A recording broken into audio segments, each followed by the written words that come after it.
My sister gave birth to her daughter a few weeks ago. We're not that close anymore, but at one time we were.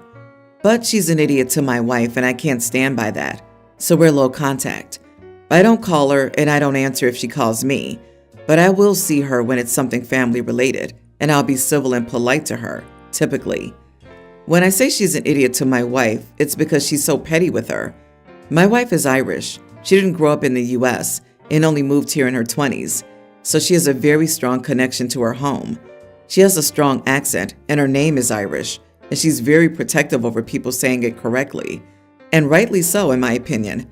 My wife's name is Sierra, for those who wonder. My sister poked fun at how my wife said certain things, like tomatoes. She told my wife she was saying it wrong, because my wife could stand up for herself and would just roll her eyes if my sister made a bigger deal out of it. My sister got annoyed. So she started to make a point to say my wife's name like we would say it with that spelling. She told my wife she's in America now, so she should accept her name being said like that. I told my sister she was acting like a kid and to cut it out. The final straw was when we were expecting our first child, and my sister told us we better not pick an Irish name, and my wife better not teach our kids to say things weird. I told my sister she was so darn ignorant, it was crazy, because different parts of the world will have different accents and different names for things. I told her my children would be half Irish, and if we wanted to give them Irish names, it was nothing to do with her. And we went low contact after that. So now my sister has a daughter, and what did she name her daughter? Sierra, but said in the way we would say it. She made a big point to send me and my wife an announcement about it, and the name. My wife specifically came with a pronunciation. I didn't get that, nor did anyone else in the family. We saw her on Saturday, and she smirked the whole time and loudly said her daughter's name for the 2 hours we were in her presence.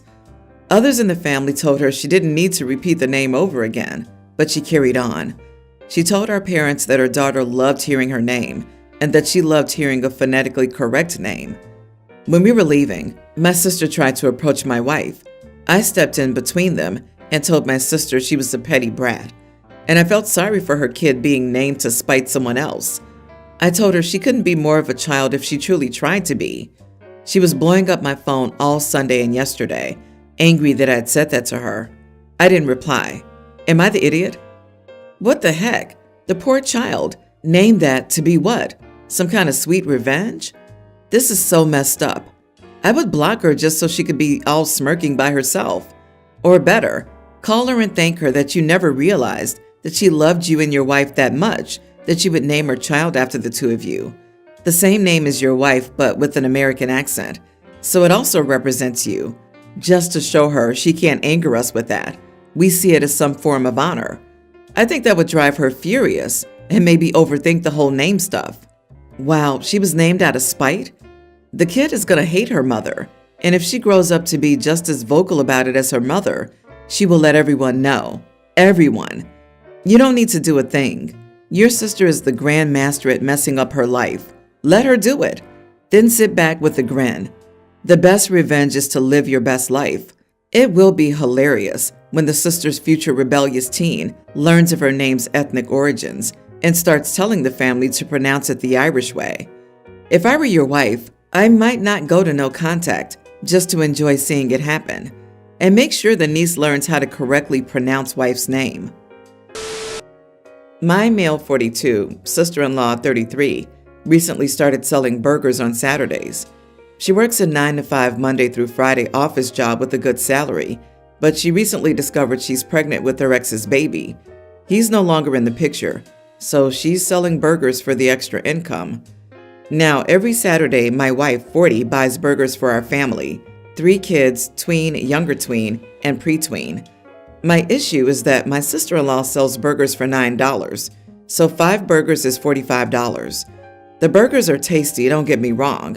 Still, she's using my mother-in-law's recipe, which my wife also knows, so I don't see why we should spend $45 weekly on burgers when my wife can make identical ones at home. We would spend less money on ingredients. To be clear, technically, we can afford sister-in-law's burger comfortably.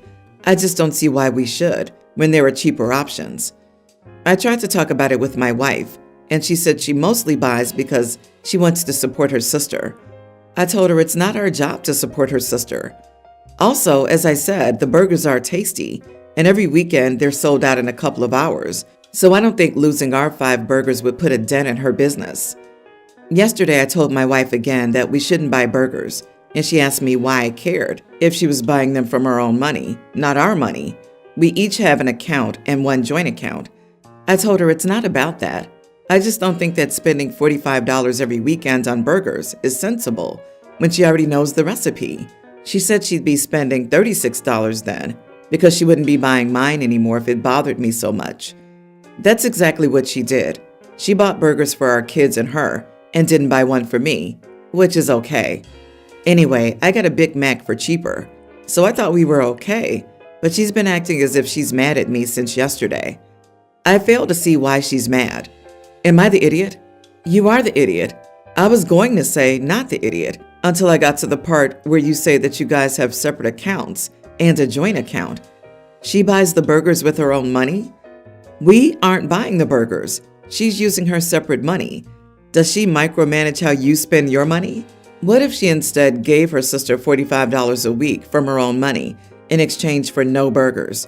What business is that of yours? Even if it is a joint account, the fact that OP said that they can comfortably afford them and have no pre-existing beef with the sister-in-law, then just buy them, man. It's a sweet thing to do. Your wife doesn't need to cook or clean up, and you can help out sister-in-law without it seeming like charity, like, darn, yes, this. It's not about food. It's about supporting her sister with money she can spare without making her sister feel like she receives charity, which it is, of course. It's not about the hamburgers. You are the idiot big time since you don't understand this.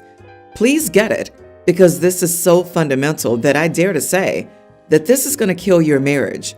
If sister-in-law had a shampoo business, you would have her shampoo in the house. If she had a log business, you would have bonfires every weekend. If she did nails, your wife would have new nails every 2 weeks. Do you understand? It's not about food. It's about supporting the people you love. I, 36 female, am a neurologist, and I absolutely love my patients and my job. There's no greater honor in life than being able to help others. The road to my medical degree was challenging, and it was paved with many rejections. I was a troubled teen in high school, and I didn't get accepted into any colleges my senior year. I had to work my way up, starting with remedial classes at my local community college. When I finally got into medical school at 26, I was absolutely thrilled. I met my husband, 37, in my 3rd year of medical school, and we've been married for 4 years now. My husband works in marketing, and I make 3 times his salary. From the beginning of our relationship, I was very upfront that I was unsure about having biological children. My dream was always to adopt from foster care, and my husband seemingly understood this. However, after his best friend had a baby boy last year, he pressed me on having children. I was initially very against this idea because I was just beginning my career. I wanted to wait a few more years before revisiting the topic of children. In August of last year, I found out I was unexpectedly pregnant due to a condom breaking during intimacy. I was initially considering an abortion, but after many heartfelt conversations with my husband, we decided to keep the baby, and he would quit his job and stay home until our daughter was old enough to start preschool. Several factors went into our decision to have him stay home with our daughter. I make significantly more money than he does, so it makes more financial sense. I'm in the first few years of my career as an attending physician. After 4 years of med school and a 4-year residency, I'm just starting to practice on my own, whereas my husband has been in his career for 15 years. I was very clear that I had absolutely zero desire to stay home and be a housewife. I respect stay-at-home mothers, but my work is my life, and I would go crazy at home all day. This isn't a lifestyle I want whatsoever. Finally, I'm uncomfortable putting my child in daycare until she's old enough to express herself verbally. Our daughter's still a young infant, and I'm preparing to return to my practice in a few weeks. This weekend, I left my husband alone with our daughter while I attended a medical conference out of state. The conference was amazing, but my husband began acting weird when I returned home. Today, when our daughter was napping, I asked him to tell me what was wrong. He broke down and said he didn't think he could do this. He expressed how trapped, alone, and overwhelmed he felt all weekend. He wants me to extend my maternity leave and is talking about getting his job back. This made me freak out, and I asked, "Well, what will we do with our daughter now?" He responded by suggesting I leave my practice and work from home. I said, "Absolutely not," and he suggested daycare. At this point, I just lost it and screamed, "If I knew you were going to back out of your promise to take care of our daughter, I would have never had your child." I know I completely overreacted, and I would never trade our daughter for anything. I love her so much. But I'm so upset with my husband, and I'm unsure how to move forward. Not the idiot. You expressed boundaries and rules and he's crossed them. Stick to your boundaries. If he's unwilling, consider how important that boundary is to you and how far you're willing to go to enforce it. A child isn't something one can be so flippant over, and "I changed my mind" is unacceptable if he's the one who pushed for it in the first place. Also, economically, it makes no sense. OP's husband has all my sympathy for going into this, convinced he'd be a happy stay-at-home dad, trying it, and then realizing he felt trapped, alone, and overwhelmed. But why would he want that for OP? The obvious solution is getting a nanny or an au pair, especially given they can afford it. Suggesting OP quit her job and be a stay-at-home mom is a complete butt move. This is it, exactly. He felt it was terrible being at home alone with the baby, but now he wants her to do it? That's what doesn't make sense to me. People need to stop having kids as long as their partner does most of the work. In the long run, you can't plan for that. You also shouldn't have to be talked into having a child. You want one or you don't. It's not explicitly stated, but it sounds like OP didn't want a bio kid and only had one for her husband. What was OP planning to do if her husband got severely sick, injured, or died before their daughter could go to preschool? None of this is smart. Everyone's the idiot here. My parents have a lot of kids. They always wanted a big family and were unprepared for how hard that would be. I'm nearly adult male, the oldest of 10, and my parents have relied on me for so long that I don't remember a time when I wasn't treated like a third adult in the house. My siblings range from mid-teens down to preschool age. My parents are still technically able to have more kids too, because neither is 40 yet, and it scares me, I won't lie. We already struggle so much with 10 of us, and I know it would be worse if they added more, especially since I'm so close to moving out. In our house, we have a boys' room, a girls' room, and our parents' bedroom. We all sleep on these tiny darn bunk beds in order to fit everyone in. Nobody gets brand new clothes.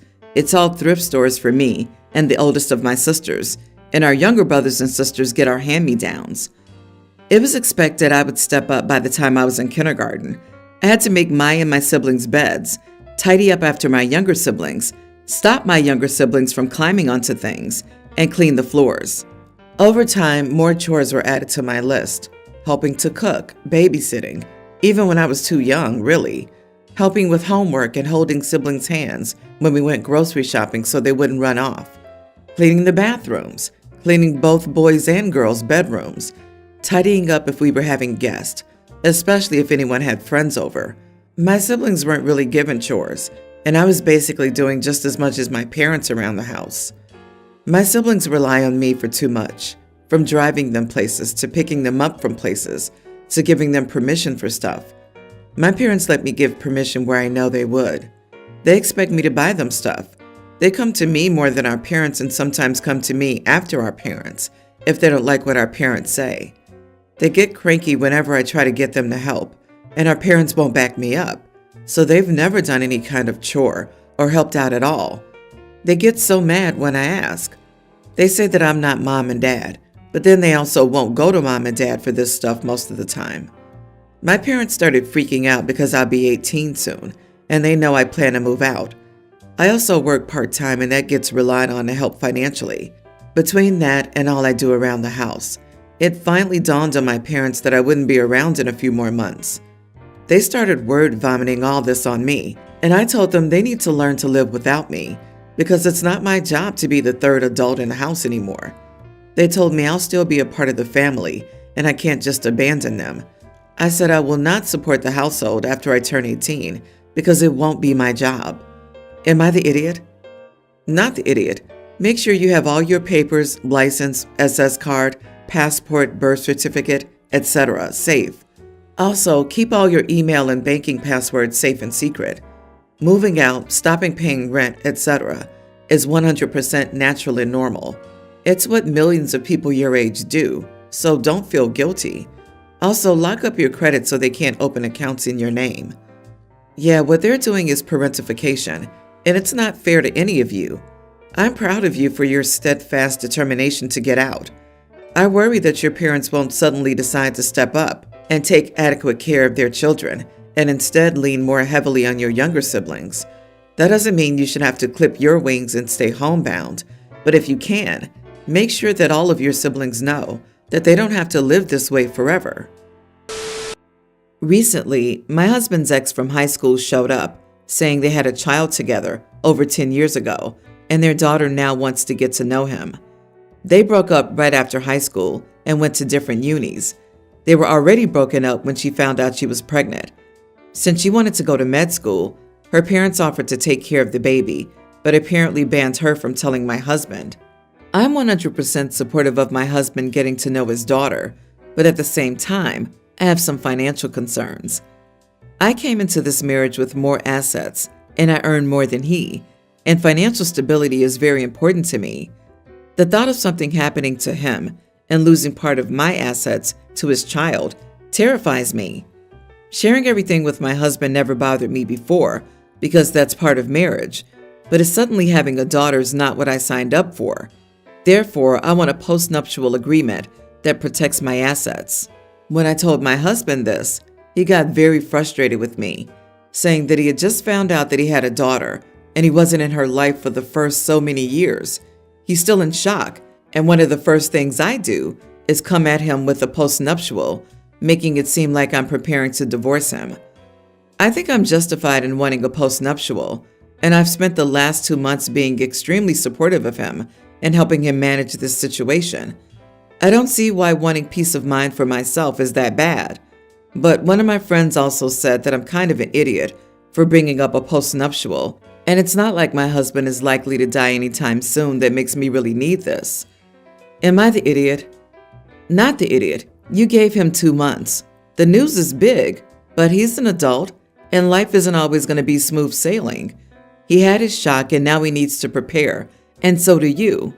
Don't listen to people saying you're the idiot. The biomom's family's been the idiots for keeping his child from him for 13 years. Protect yourself until this sorts itself out. Do not feel bad. You are the only one looking out for yourself right now. This mom could sue him for back child support and current support. OP must ensure everything is based on her husband, not joint income or assets. I think she's smart for this. I think it's important to do it quickly. I would ask for the same. I'm sure he was shell-shocked, but so was she. We're talking about paying for school, cars, college, insurance, etc. It's important to get ahead of it. Is she really his child? I mean, it's not rare for exes to just pop up with a child, claiming that X is the father, but I would do a DNA test just to be sure. OP, don't wait for your husband to take action on this matter. While he's busy sorting things out with his daughter, you should speak with an attorney and have the postnuptial drawn up, so all he has to do is sign.